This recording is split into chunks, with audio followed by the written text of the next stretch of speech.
person-centered thinking is sort of where we start with the whole process of person-centered planning, person-centered practices in general.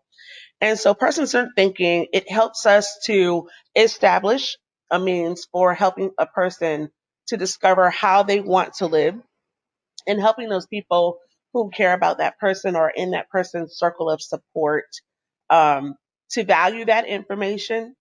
And that starts the process for person-centered planning.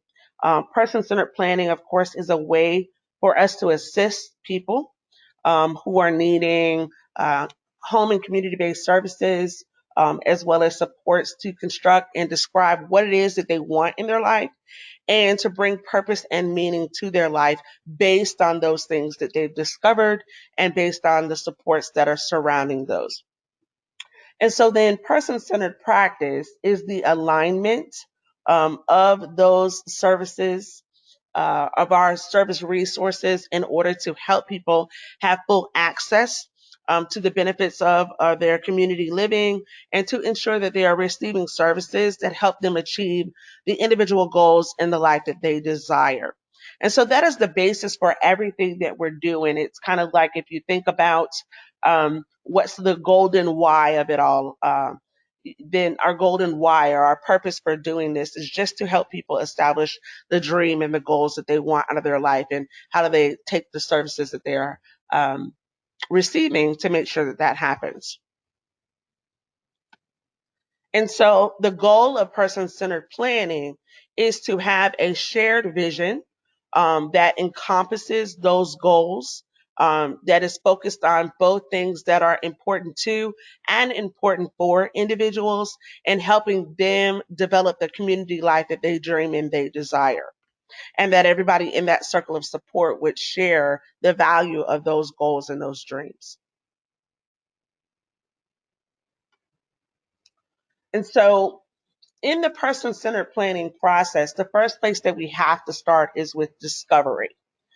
In discovering what are the various skills and tools that we need to use in order to unearth the information about what is important to individuals and what's important for them. And how do we strike a balance between the both?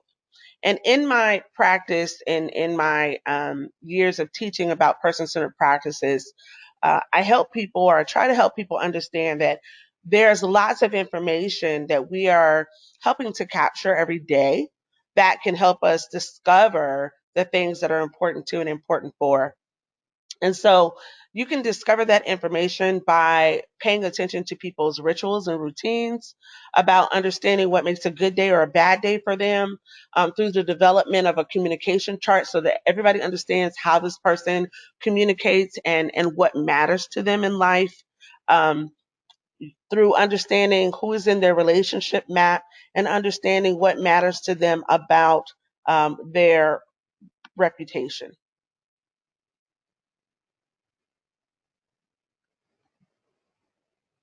And so when we're talking about what's important to people, we are certainly talking about what are the things that make people satisfied, content, comforted, fulfilled, and happy. And you can see those things in a variety of ways. If you pay attention again to the relationships that are in a person's life, how they like to establish status and control over their life, their rituals, their routines, the rhythm or pace of life that matters to them, and the things that they want to have in their life, all things that we all want for ourselves. And they represent what's important too. And so one of the simplest ways is one of the simplest ways to think about that is what are the things that make our hearts sing?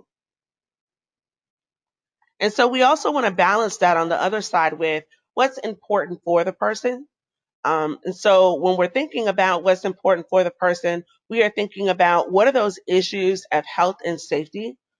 So what are the things that help people to prevent illness from happening? Or if there is an illness that they're living with, how do we treat it? How do we promote health?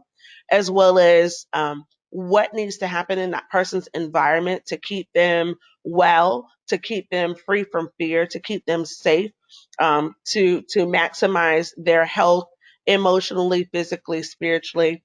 Um, and then also, what are the skills or what are the things that people need to learn or know in order to increase their ability to be considered a valued contributing member of their community.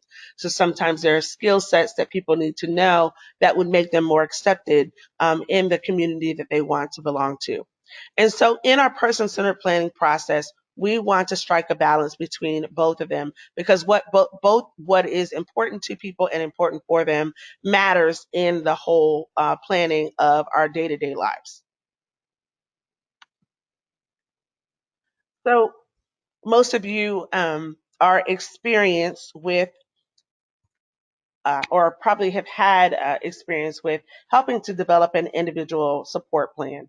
And so, of course, that individual support plan typically helps to drive services, but it stands for or stands as that shared vision that everybody sort of draws their um, direction from in terms of helping a person get to the life that they desire. That individual support plan captures the hopes and dreams and the desires of that individual. It helps the circle of support in that person's life conceptualize the plan for what they want out of their life.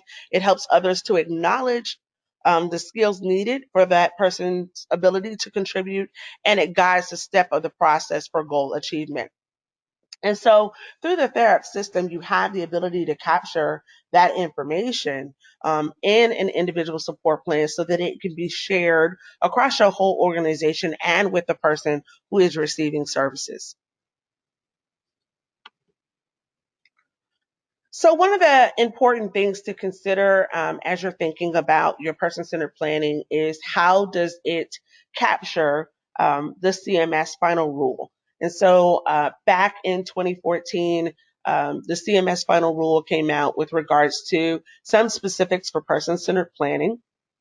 And so, within the CMS final rule for home and community based services, there's the expectation that your planning will capture things that are important to the person and that as supporters, whether you're family members or agencies, that you are making sure the service delivery model reflects that it reflects that person's preferences, that it ensures their health and safety, their health and welfare, that it reflects the person's strengths and preferences, that it reflects clinical and support needs. It includes goals and desired outcomes from the individual's perspective, that it reflects that that person is in a setting that they have chosen, that they are integrated with full supports in the greater community as well. Um, According to the CMS final rule, the expectation is that the person centered planning will reflect opportunities for that person to seek employment, um, for them to be able to work in a competitive, integrated setting, that it will reflect opportunities for that person to engage in the life of their community, to have control over their personal resources, and to receive services in the same degree that a person who is living without a disability or that does not require the support of Medicaid or home and community-based services would. There's the expectation that providers of services and supports will also make sure that that person has connections to people who are not paid to be in their life, um, and that the plan will be written in plain language and understandable to the person who the plan is for. And also that there is some monitoring within that plan, that there's established who's responsible. So as we go through and look at the various places within Therap where you can capture this sort of information, we will certainly cover and I will point out where this connects within the Therap module.